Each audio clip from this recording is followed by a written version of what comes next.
Thank you so much for the introduction, and thanks to the organisers for giving us the chance to present this evening.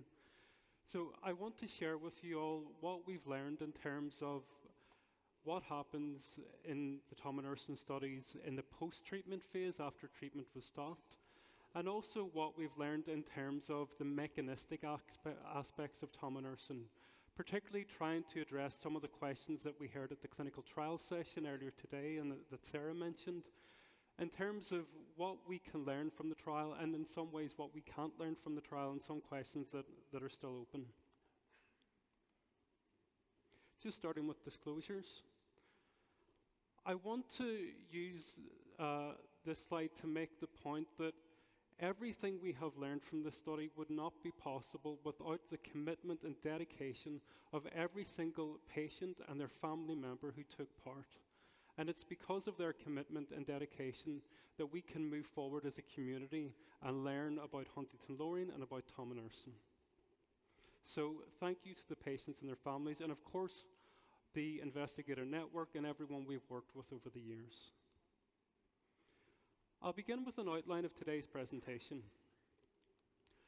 I'm going to start with the post-treatment analysis. Some of you who were at the CHDI conference back in February may remember that we shared some of the preliminary results of the post-treatment analysis.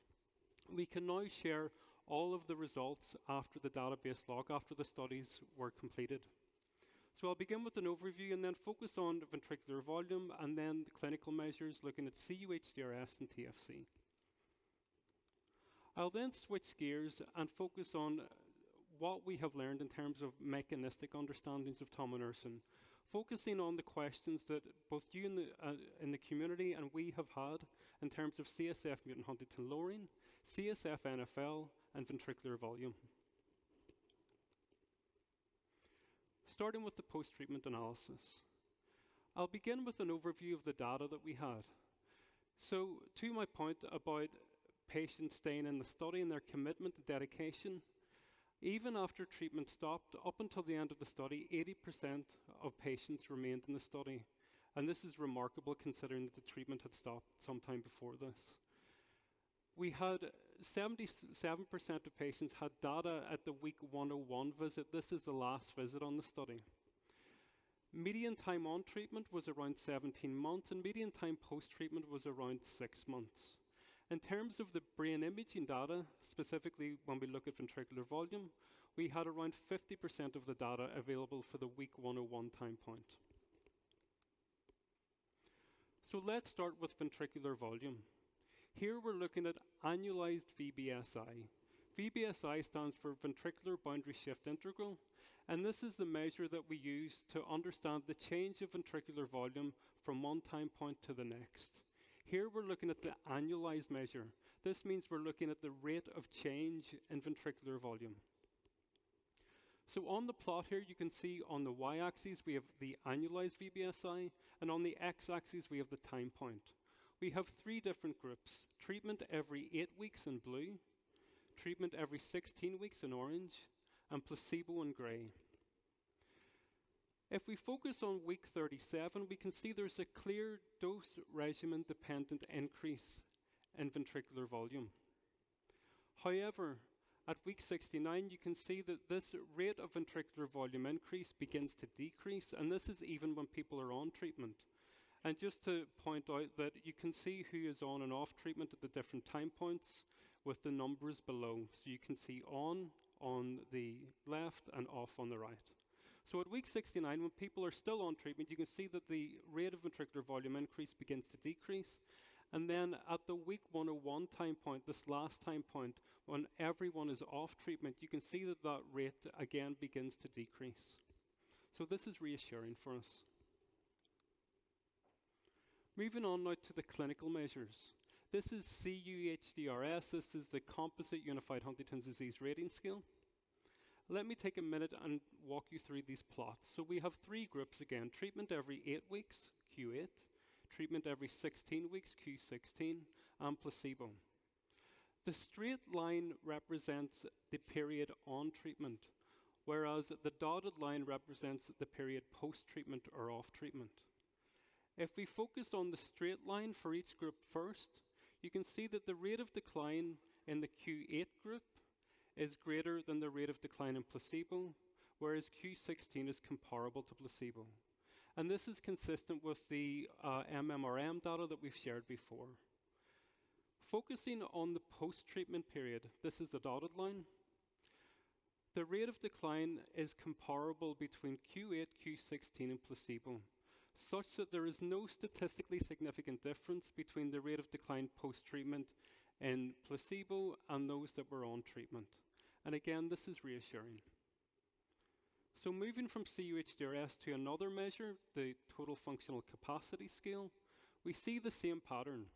We focus on the straight black line, we see that the rate of decline is greater in Q8 than placebo, whereas Q16 is comparable to placebo. If we look at the dotted line, we can see that the rate of decline post-treatment across each of the arms is comparable, such that there's no statistically significant difference. So again, this is reassuring. So let me summarize with the post-treatment analysis. In terms of the rate of ventricular volume increase, this begins to decrease at week 69, even when people are on treatment, and further decreases in the post-treatment time point at week 101. In terms of clinical outcomes, there is no evidence of differential rates of progression in the post-treatment period. Importantly, the Independent Data Monitoring Committee, who analysed the prelim analysis that we shared at CHDI, made the recommendation that no further follow-up would be required beyond the last time point, the week 101 visit.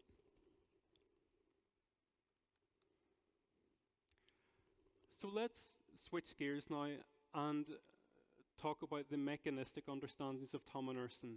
So here we've analysed the Generation HD1 data to try and address a number of different questions. The key mechanistic questions for tominersen. First of all, CSF mutant Huntingtin. Is it possible to disentangle the on-target effects, Huntingtin lowering, both mutant and wild type, from the non-target effects, from possible effects of the drug itself? Also, what is the relationship with CSF mutant Huntingtin lowering and clinical outcomes? Then focusing on NFL. So the NFL increases we see in the Q8 group at week 21, do they predict clinical outcome? What can we learn from other fluid biomarkers in the CSF in terms of their relationship with NFL, and in terms of the mechanism around the NFL increase? And importantly, can we avoid the NFL increase going forward when we think about a new study? In terms of ventricular volume, again, what is the relationship between the ventricular volume increases and clinical outcomes? And in terms of understanding the mechanism of the increase in ventricular volume, how does it relate to CSF NFL, CSF white cells, and proteins? And importantly again, can we mitigate the increases that we see in ventricular volume with lower doses or lower exposures? Starting off with CSF mutant Huntingtin lowering. Here we're looking at a plot of the average mutant Huntingtin reduction on the y-axis and the level of tominersen in the CSF, or exposure, in the x-axis. What you can see here is that there's a clear linear relationship. The amount of Huntingtin lowering is directly related to the exposure or the level of the drug in the CSF. Therefore, it's not possible with the data that we have from Generation HD1 to try and disentangle the on-target effects in terms of wild-type mutant Huntingtin lowering from the ASO-specific non-target effects. So the next question, how does CSF mutant Huntingtin lowering relate to clinical outcome? Let me take a minute and walk you through this plot because there's a lot of data here. So let's focus first on the columns. We have placebo in gray, treatment every 16 weeks in yellow, and treatment every 8 weeks in blue. And then if we look at the rows, we have the different clinical endpoints. CUHDRS, SDMT, and strip word reading that are cognitive measures, TFC, which is a measure of function, and TMS, which is a measure of motor function.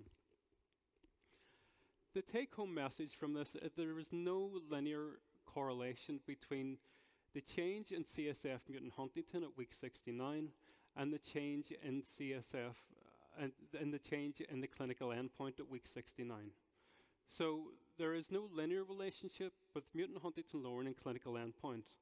However, it's important to remember, and some of you may have seen the post-hoc analysis, there are other factors that may impact this, such as age, disease burden as measured by the CAP score, and exposure. However, what we can say from this is that there is no linear correlation. Moving on now to CSF NFL. This time asking the question, does the increase that we see in CSF NFL at week 21, so you can see this on the x-axis, does this predict change in clinical outcome at week 69? You can see this on the y-axis. And the answer is no. In terms of a linear relationship, there is no clear linear relationship with the change in NFL at week 21 and the change in clinical endpoint at week 69. Again, we have to consider that there are confounders in this in terms of age, disease burden, and exposure, but what we can say from this data is that there is no clear, consistent linear relationship. Moving on now to NFL and the relationship with other fluid biomarkers.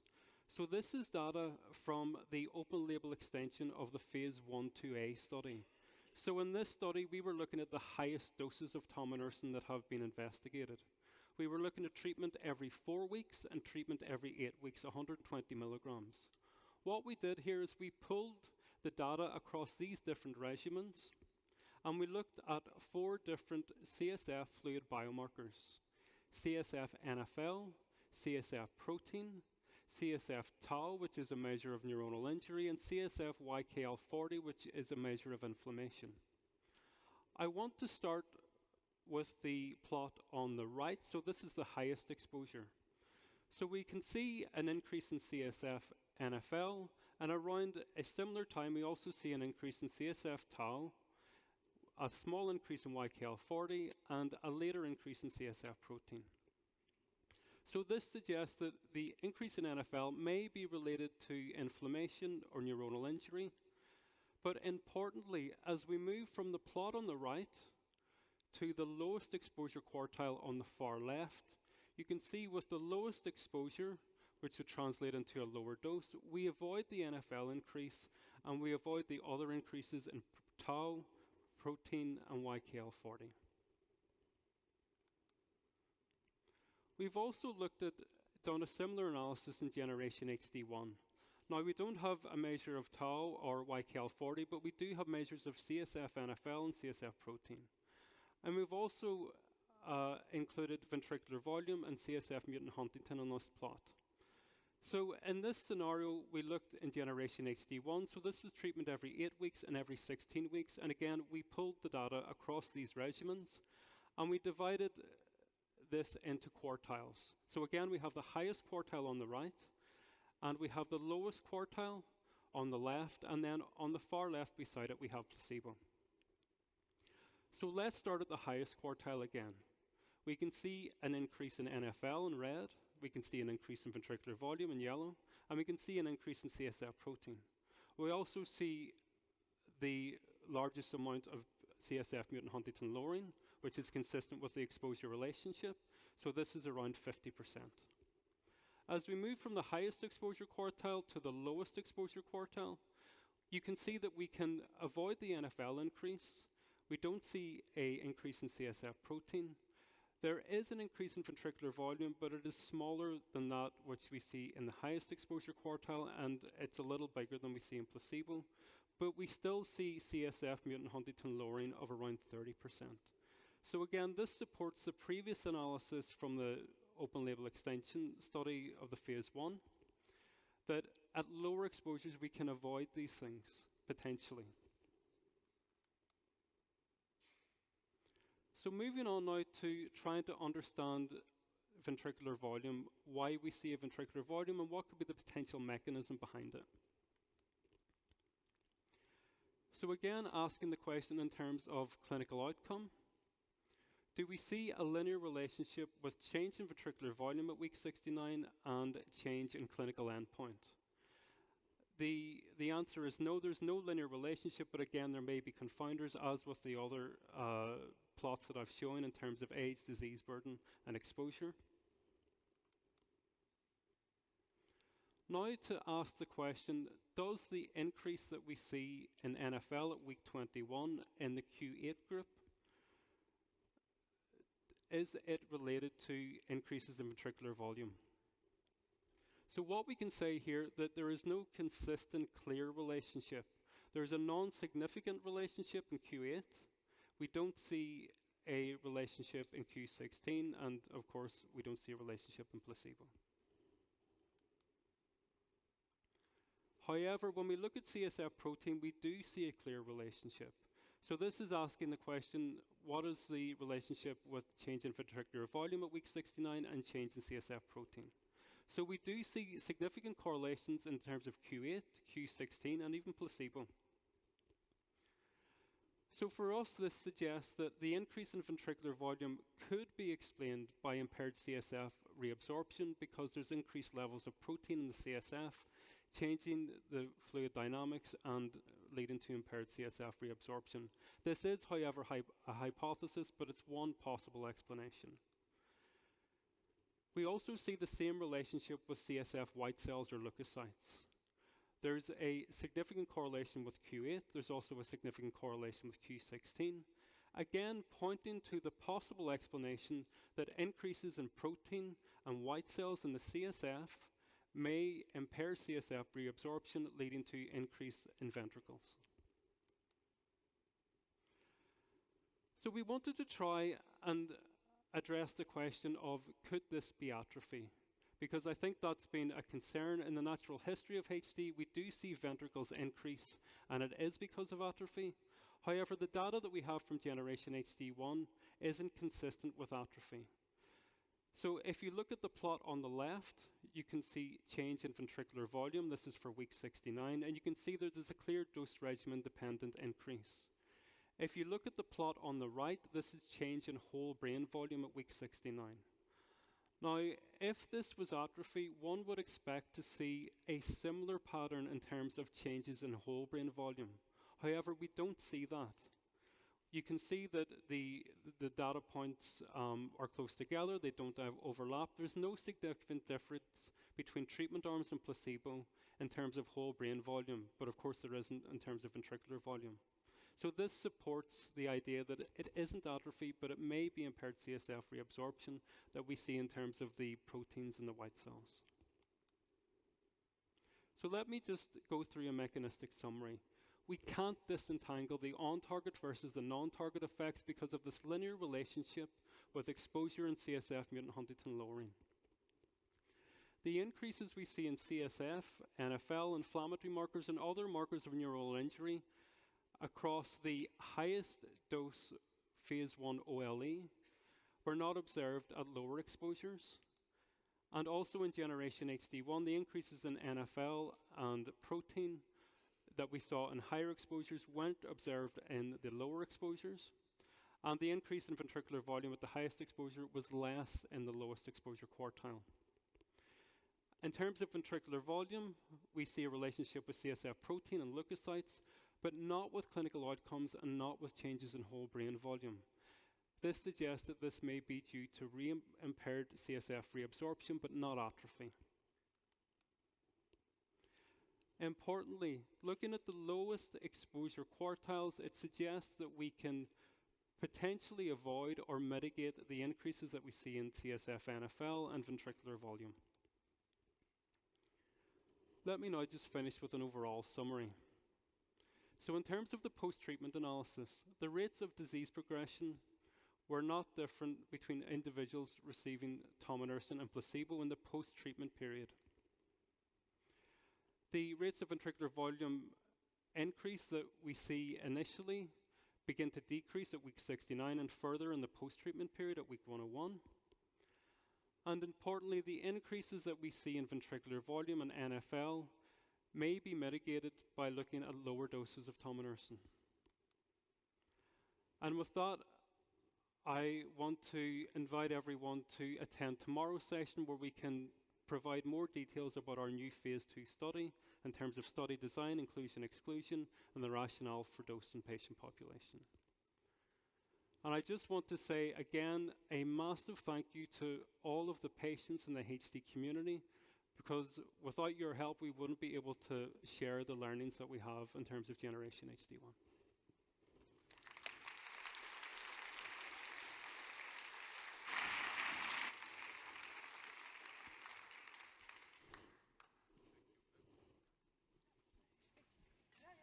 Thank you very much indeed. Where are you? Oh, you're hidden by the flowers. Thank you very much for this very clear presentation. As mentioned, having heard you about in teleconferences, the clarity is as excellent as it were there. So it's open for questions. Ralph. So Peter, thank you very much for sharing this data. I think it was key that you showed that indeed the ventricular enlargement went down. And can I just ask, was that correct? It was still that most of the people were still on treatment, is that right? When the going down, when you showed the graph going down. So that's essential news that I don't think we have seen before. So thank you for sharing that. Thanks, I'm pleased to, But no, exactly right. Week 69, most people were still on treatment, Any question over there with the mic? Yes, please. Thanks so much. It was a great presentation. So I was looking at that relationship between exposure and reduction in mutant huntingtin, and it looked pretty broad. And I was just wondering whether, in fact, if you just took advantage of that breadth, you might be able to actually get just an inkling of whether there's any difference between huntingtin lowering, whether the effect has to do with exposure or huntingtin lowering. I know you said it can't because they're correlated. It is correlated, but the correlation isn't that strong. And so it looks, it looked like a giant cloud around a line. I understand what you mean. I think this is one of the questions that we would love an answer to, and I think, of course, the community would as well. But we've spent 9 months to a year analyzing this and trying to address these key questions. But I don't think with the data that we have in Generation HD1, it's possible to disentangle these things. Great, thanks. A question over there in the middle. Hi. That was a lovely presentation. Thank you. Can I just clarify that the decrease you saw was in the rate of increase, which would mean that the ventricles were still increasing at the end of the study? Yes, and I think it's important to clarify that, because as we know, you see ventricles increase in the natural history of HD. So I think expecting, if a participant had an increase in ventricles, we would never expect the ventricles to go back to what they were before, because we know with the natural history of HD that ventricles will increase over time anyway. And so what you may have seen from that plot is that you can see in the placebo group the rate of increase is stable over time, and that's consistent with the literature. So the rate of increase, you do see an increase in the rate of increase on treatment, but that begins to come back down again. And I think one of the things that we would be worth exploring is, if we have further follow-up, we may see that rate of increase begins to come back down in line with placebo, and it's certainly going in that direction. But it's an important point. It's the rate of ventricular volume change that we're looking at, not ventricular volume change. Yeah, we'll be just careful not to confuse two opposing mechanisms here. So in the HD population, it may be some atrophy for natural history, but I agree with you completely that the most likely pathogenic mechanism in your study is that there is CSF outflow obstruction. Yeah. So what one would like to see is not that the rate is decreasing, one would like to see that the volume has actually stopped increasing and may even go down, and I think that would be a more pertinent endpoint. I agree with, I understand what you mean, but I think to the point that there's two mechanisms, the volume's never going to go back to previous, because you're going to have that natural history atrophy aspect of the disease as well. Yeah, but just to stop increasing rather than going back. I think the point is it should stop increasing. Thanks. Thanks. A further question here. That was really a great talk, and I think it's it makes total sense to say that the increase in protein is probably by a lower CSF flow. Yeah, but on the other hand, have you ever considered that patients who had signs of a slower CSF flow, probably measured by a higher protein, had a higher exposure of the drug because it was washed out more slowly? Or have you any ideas how the differences in exposure you saw are produced mechanistically? So we do see more CSF protein increase in the more frequent dosing regimens. So for example, the CSF protein between Q16 and placebo is there's no significant difference. However, there does appear to be a difference between the CSF protein level in treatment every 8 weeks and placebo. So I think they're definitely related to exposure, yeah. I see a question over there. Yes. Thank you again for the presentation. So I was just wondering whether decreased CSF, the retention of CSF without changes to the total brain volume, is that a potential violation of the Monroe-Kelly doctrine? I'm not sure what the Monroe-Kelly doctrine is. So this is the idea is. that the total content inside the skull is a constant, meaning ideally when your ventricles enlarge and more CSF, your brain tissue should go down. It's an old idea, 200 years old. I mean, I think that we see, if you've got obstruction of CSF reabsorption, then the CSF space will increase, and it will push up the tissue as it does that. But does that answer your question? Yeah. Wait for the microphone, please. We can't hear. Sorry. Please wait for the microphone. Use a microphone, please. We can maybe rephrase the question a little bit. I think it will not be a violation of the Kelly-Monroe doctrine because it's only the ventricles that got larger, but you got CSF outside the brain, which could get smaller. So this would be contingent with the idea of malresorptive hydrocephalus, which could have been diagnosed if one had measured the opening pressure on puncture, which should be done perhaps in the future.